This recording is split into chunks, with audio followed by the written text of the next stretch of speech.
Hello, friends. This is Frederick Henry, and this is the Frederick Henry Show, the podcast. And I'm talking to you today on Sunday, November the 8th, 2020, as we go through and continue with the election saga. And I'm thinking today, just to review, I didn't do any extensive research on this, but I'm just doing as you know, as my want to do, W-O-N-T, want to do, is to just reflect upon things as I remember them.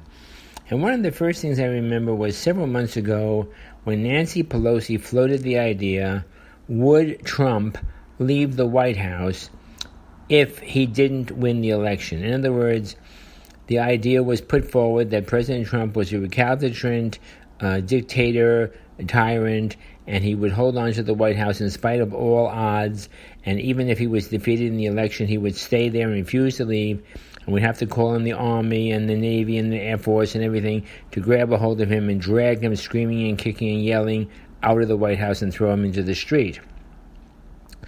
I thought that was a very, very odd comment from Nancy Pelosi because I had no indication of that from anybody. I never saw that before. I didn't think of it myself. And I was wondering to myself, why would months and months and months and months ago would Nancy Pelosi have floated that idea forward? And then that was followed up with some conversations to the idea, and I'm talking about 6 months ago or more, with commentary from various Democrats to the effect that, well, if the president didn't agree with the results of the election, he would stay in the White House and try to force everybody to leave him in the White House, and that the Democrat Party was coming up with plans to for the order of succession, that they drag him out of the White House by his arms and into the street, and then they install the government of Nancy Pelosi or the new government or whatever. It sounded very much like a scenario from a Latin American country of the 1940s and 50s, one of those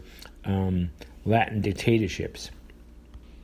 And as I reflect on that, I thought that was an oddball thing, which was repeated just recently, I think about a week before the election, as to whether or not the military could be used to drag the president out of the White House and force him into the street when he refused to leave after a successful election. Let me be quick to add here, by the way, whatever is going on, and I have my own strong opinions, as you've seen in my previous podcast, President Trump is the president until January the 20th. He's not a sort of kind of president, or maybe kind of president, or maybe a little bit of president, a little bit not a president. No, he's fully the president. His term of office ends on January 20th if he's not reelected. So anybody walking around and pretending and strutting around and acting as though they are the president is wrong. You know, the president is the president, and he deserves all the honor and respect that you, a potential president, would want to be done to you. We don't oust our presidents the day after the election. We don't oust them with military coup d'etats. We don't oust them and drag them into the street and throw them into a jail. We honor them until their term is over. We have a peaceful transition of power on the 20th of January, and everything's just rosy-peachy. Usually. Now, recently, I heard floated the idea that, well, maybe the next president could win by a landslide if there was ballot harvesting. And with that whole thing came, you remember it, several months ago, 5 months ago, 6 months ago, the whole Democrat push for universal mail-in voting. Let me explain that, because a lot of people don't quite understand what that means. Universal mail-in balloting or voting is different than absentee balloting. In an absentee ballot, you have to give your identification, your name, your address, your phone number, and some form of identification, a driver's license number or a military ID card or something to show that you are who you are. And then the government would send you an absentee ballot. That is something that you request that's earmarked for you and goes specifically and only to you and not everybody else. And that's very common practice. And the President, Trump, agreed to that. That's very common practice. It's very well done. Everybody knows who everybody is. Everybody's on the level, on the up and up, fine and dandy. But universal mail-in ballots is when the government sends out a ballot to anybody and everybody that they imagine to be alive at any address. And so we've seen that, millions and millions and millions, hundreds of millions of ballots were sent out. Some of them to dead people, some of them to people who had moved on 2 or 3 times ago, some of them to people who haven't voted since 1874 because they're dead, and so forth and so on. And so the possibility for scheming and for cheating using a paper ballot mailed to you without requesting it and without your ID on it is high. Now, subsequent to that, we had a big flurry of people rushing to Justice Roberts in the Supreme Court to say, well, COVID, 6 feet, the mask, all that stuff. And so we need to have additional time to count the ballots. We need 2 days or 4 days or 6 days, which in effect it extends Election Day 2 days or 4 days or 6 days. Number one. Number two, the people said, well, we can't do it any faster because, COVID. Well, this is the 21st century, for goodness sakes. You would think we could come up with better things than that. And we did. We came up with some Dominion software products. We'll deal with that in a minute. The Dominion software products.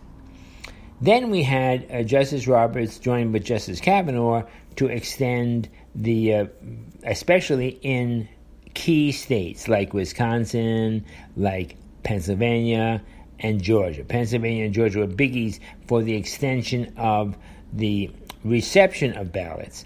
They said, well, not everybody's able to get to the post office, not everybody able to come out, COVID, and we have to say that we can receive the ballots, on the day after the election, 2 days after the election, 5 days after the election, whatnot. And the Supreme Court gave them all kinds of leeway in Pennsylvania and in Georgia and the Carolinas for that kind of thing. Now we get down to the Dominion thing. We found out that the Dominion software was faulty in the sense that for every 7 votes given to Trump, the software automatically gave Trump 1 vote and gave 6 of his votes to Biden. That's what was reported in the news just yesterday. And so I don't know how you solve that. Do you have another election in Wisconsin? Do you have another election in every one of the states? And I understand there's 27 states that have used that software. 27 states. You might as well have a brand new election. Just do it all over again. Have a do-over. And that's not impossible. If we resolve to have a do-over, we can resolve to have a do-over. Okay, now we get to the mail-in ballots and how that works. Well, there's a thing called ballot harvesting, which is a scheme. The scheme is that a political party hires a people, supposedly a non-Democrats, non-party people, supposedly, but they're being paid by the party, to go to every home in a particular district or area and ask to collect the ballot, saying that, you don't have to go to the mailbox, you don't have to go to the post office, you don't have to do anything, just fill out the ballot, give it to us, and we'll bring it to the polling place. Now, that can be done at any time, and a lot of people don't realize that the mail-in ballots in many places arrived in the homes of people 2 or 3 weeks in front of the election, 2 or 3 weeks in front of the election, which gives ballot harvesters plenty of time to go out house to house, door to door, and collect the ballots, but not hand them in. Just collect. Who checks them up? Who supervises them? Where is the control here? There's no control. They just collect all the ballots and they put them in a warehouse. They put them in a truck, put them in a suitcase. And in many cases, they may even look inside the envelope to find out who they voted for. There's all kinds of ways to do that, And there really are lots of ways to do that. And so all these ballots could have been kept in a little warehouse compartment over against the day of the election for this reason. The opposition party would have to know what number of ballots they would need to overwhelm or overcome the ballots that were cast in the previous to the election days when people went to the voting booths in their various municipalities and voted in person. Also, the successful mail-in ballots and the absentee ballots which had been given to the municipalities previous to the election, and then the day of election, those votes, they had to have that. So they wanted everybody to count, and then they would know how much they needed. So let's say, in this case, I believe it went like this. Trump was winning by 50, by 100, by 300, by 400, by 1,000, by 10,000, by 20,000, by 50,000. Stop counting, because we have 50,000 votes in a bag, and we can bring them to the polling booth right now to make us even and not have Trump win anything. Now, that can be done, and it's the suspicion of many people that that is exactly what was done. And the key to it was to have the legitimate, legal, upfront, on-board votes counted, and then we could go find these bags and boxes of ballots that we had already collected and stored away against this, so we could overwhelm the vote and win the state. By the way, it isn't only Trump. Remember, many people are tied to Trump. The Republican Congress people, all up for election. The Republican senators, all up for election.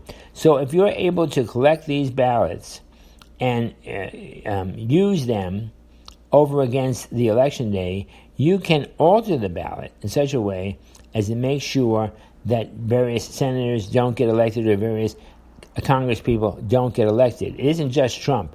It's the representatives and the senators on these ballots as well.